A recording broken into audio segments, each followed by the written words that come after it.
Hello കൂട്ടുകാരെ, ഇത് ഞങ്ങൾ മെഡിക്കൽ കോളേജിലേക്ക് ഫുഡ് കൊടുക്കുവാണ്. ഈ മത്തങ്ങ എന്ന് പറയുന്നത് ഇത് മത്തങ്ങ എരിശ്ശേരിയാണ് കൂട്ടുകാരെ. ഇത് നമ്മുടെ പറമ്പിലെ തന്നെ ഉള്ള മത്തങ്ങയാണ്.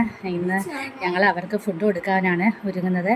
ഓക്കെ, ഞങ്ങൾ അതിൻ്റെ ക്രമീകരണത്തിലേക്കാണ് പോകുന്നത് കൂട്ടുകാരെ. ഞങ്ങൾ ഓരോ സമയത്ത് ഞങ്ങളൊരു ഇരുന്ന് ഈ ഒരു നേരത്തെ ഈ ഭക്ഷണം കിട്ടാൻ വേണ്ടി മെഡിക്കൽ കോളേജിൽ ഞങ്ങൾ ഇരുന്നിട്ടുണ്ട്. അതിനാൽ ഞങ്ങൾക്ക് അതിൻ്റെ ആ വിഷമം, നമ്മൾ ആ ഊണിൻ്റെ എത്രമാത്രം വലുതാണെന്നും അതിന് വേണ്ടിയുള്ള ആ കാത്തിരിപ്പ് ഞങ്ങളുടെ ജീവിതത്തിൽ ഉണ്ടായിട്ടുണ്ട്. അതിന് ഈ ഫുഡ് അതുപോലെ, കാരണം ആ വിശപ്പിൻ്റെ ആ വിളി എത്രമാത്രമാണെന്ന് ഞങ്ങൾ മനസ്സിലാക്കിയിട്ടാണ് കൂട്ടുകാരെ ഞങ്ങളിതെല്ലാം ഒരുക്കിയിട്ടുള്ളത്. ജീവിതത്തിലെ ഏറ്റവും വലിയൊരു പുണ്യമായിട്ട് ഞാനിതിനെ കാണുന്നു. ഫ്രണ്ട്സ്, ഞങ്ങളുടെ ചേട്ടനാണ് ഫുഡ് എടുക്കാൻ വന്നതാണ്. മെഡിക്കൽ കോളേജിലേക്ക് കൊടുക്കാനുള്ള ഫുഡായിട്ട് ചേട്ടൻ പോവാണ്.